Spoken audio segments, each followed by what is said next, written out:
Our next storytelling guest is Ricky Tagaban, and he is a Tlingit artist from Juneau, Alaska. He's a member of the Kluknakhadi clan, also known as the Raven Koho, and a child of the Wushkitan clan, or Eagle clan. He is a full-time Chilkat textile weaver. Please help me in welcoming Ricky. Thank you. So, I'm really happy to be here. When I got a phone call about this event, someone was saying, would you like to come talk about salmon? And I said, well, yeah, there's no hoe like a coho. So I have two stories. One story is very old, and I'm going to have to explain a little bit about Tlingit social organization. And then one story is something that happened in my life. So all of Tlingit people were all organized in moieties. There's a Raven moiety and the Eagle moiety.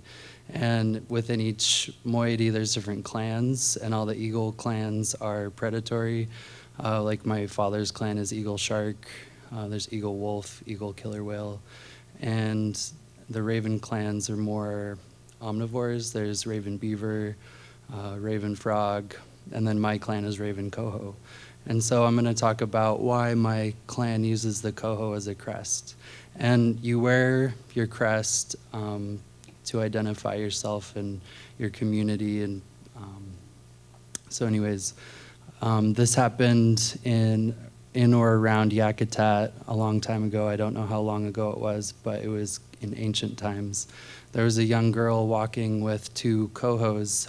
She'd tied the cohos together with a rope, and she put it around her neck, and she was taking them somewhere.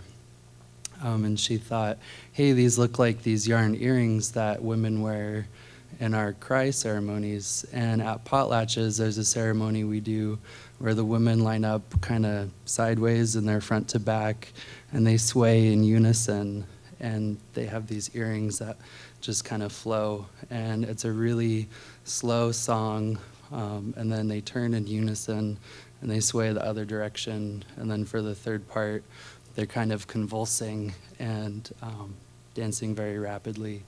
And what they're doing is reenacting a cremation, and when they're showing the emotion of how it would feel to cremate your relative.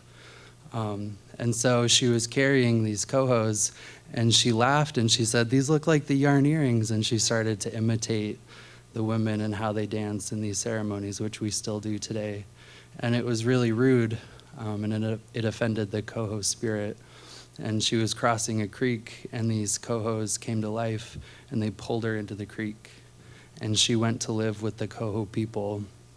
And when we talk about the coho people, it teaches us to think about salmon as our relatives and to be respectful to salmon, because salmon has sustained Tlingit people for a really long time. So as payment for losing a member of our clan, we took the salmon as a crest, and we can wear this and show who we are and where we come from. And so my second story happened probably my dad says I was 3 years old. I think I was 6 years old. And I was walking around in a creek, and my dad says it was Fish Creek, but I don't think so. I think it was Cowie Creek. And he would take us camping. I have 4 older siblings, and he would always take us camping. And it was always eventful. I think this was the same trip where my sister fed all of our food to our dog, Elliot. and my older brother said he woke up every hour during the night to keep the fire going.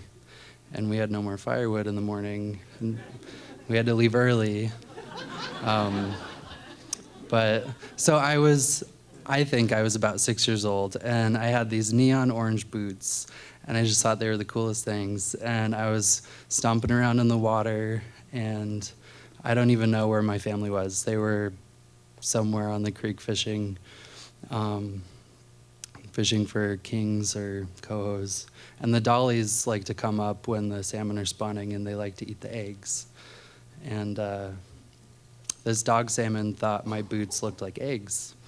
And the dog salmon, they have these gnarly teeth, and they're really scary. And so it was attacking my boots, and I just took off running upstream. And I fell, and I picked myself up and screamed and ran, and I fell probably 2 more times, and finally my dad found me. And then he discovered that all the food was gone and all the firewood was gone. And so, thank you.